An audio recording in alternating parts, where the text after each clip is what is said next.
Olá, somos a dupla Camila Cortes e Valeuska Soares, e essa é a nossa apresentação para a terceira avaliação de Bromatologia e Saúde, matéria do curso de Farmácia do IFRJ, ministrada pela professora Paula Maciel.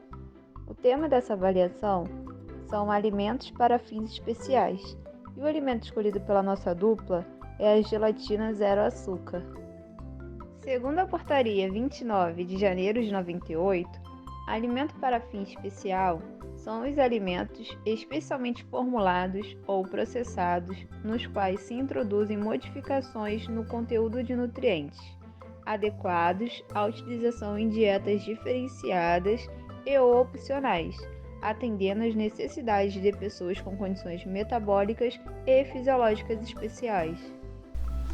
Esses alimentos podem ser classificados em alimentos para dietas com restrição de nutrientes, como carboidratos, gorduras ou sódio e etc.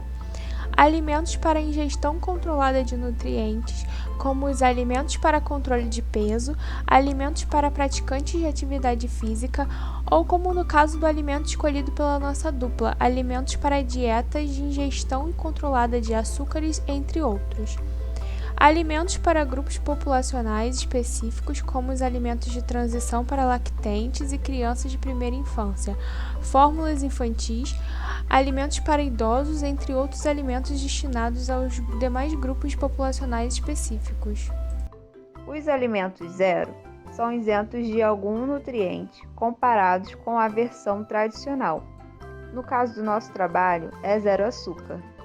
Para existir a alegação zero açúcar, o produto pode apresentar no máximo 0,5 gramas de açúcar em 100 gramas do alimento pronto para o consumo.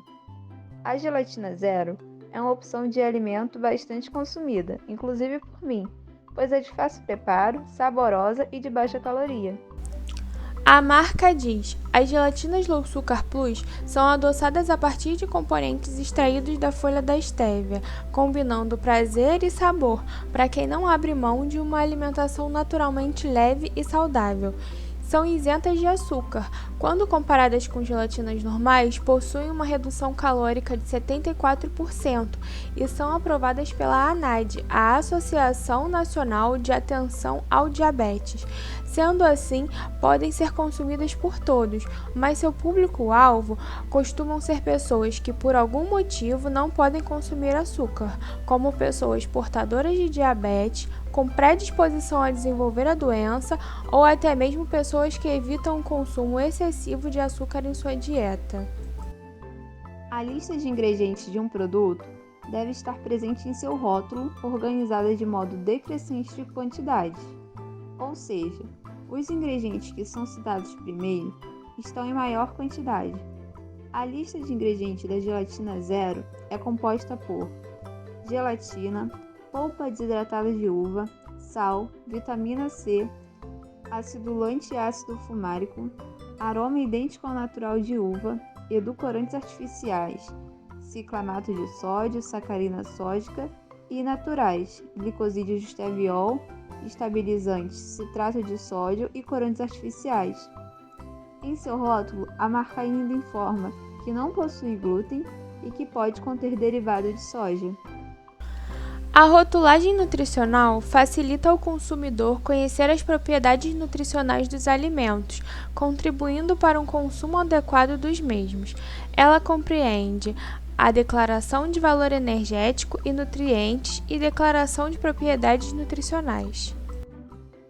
De acordo com a RDC 360, na rotulagem nutricional é obrigatório declarar a quantidade do valor energético e dos seguintes nutrientes: carboidratos, proteínas, gorduras totais, gorduras saturadas, gorduras trans, fibras alimentares, sódio e quantidade de qualquer outro nutriente sobre o qual se faça uma declaração de propriedades nutricionais ou outra declaração que faça referência a nutrientes, como no caso aqui da tabela da gelatina, que declara a quantidade de vitamina C, pois ela é citada na embalagem. As informações como as gorduras e as fibras estão isentas na tabela por não possuírem um valor significativo, sendo essa informação passada logo abaixo da tabela. A informação nutricional será expressa como zero ou não contém para valor energético e ou nutrientes quando o alimento contiver quantidades menores ou iguais às estabelecidas como não significativas, de acordo com a tabela. Em seu rótulo, as unidades utilizadas na rotulagem devem ser expressas da maneira correta. O valor energético deve estar em quilocalorias e quilojoules, as proteínas e carboidratos em gramas, o sódio em miligrama e vitaminas em miligramas ou microgramas. As porções devem estar em gramas, mililitros e medidas caseiras, como aqui no caso do rótulo da gelatina, onde é dito que aquela informação do rótulo nutricional equivale a 2,4 gramas do produto, que corresponde a 1/4 da colher de sopa de gelatina.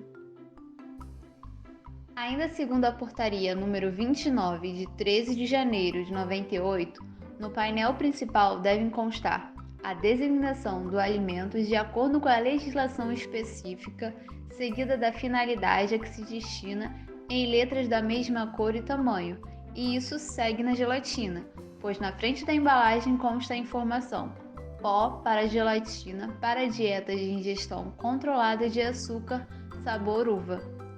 Nos demais painéis da embalagem devem constar as informações nutricional em caráter obrigatório de acordo com a norma de rotulagem nutricional, que foi mostrado nos slides anteriores. Também deve constar a instrução clara do modo de preparo quando o alimento não for apresentado à venda pronto para o consumo, que também está presente no verso da embalagem. E deve constar a instrução dos cuidados de conservação e armazenamento, antes e depois de abrir a embalagem quando for o caso, que também está presente no verso da embalagem com letras vermelhas. Ainda diz que deve constar a orientação: consumir preferencialmente sob orientação de nutricionista ou médico, e essa informação está logo após o modo de conservação, também em letras vermelhas no verso da embalagem da gelatina. Fique atento aos rótulos dos produtos. As informações que estão ali servem para nos ajudar a garantir uma melhor escolha. Busque saúde, se alimente bem e faça exercícios. Obrigada!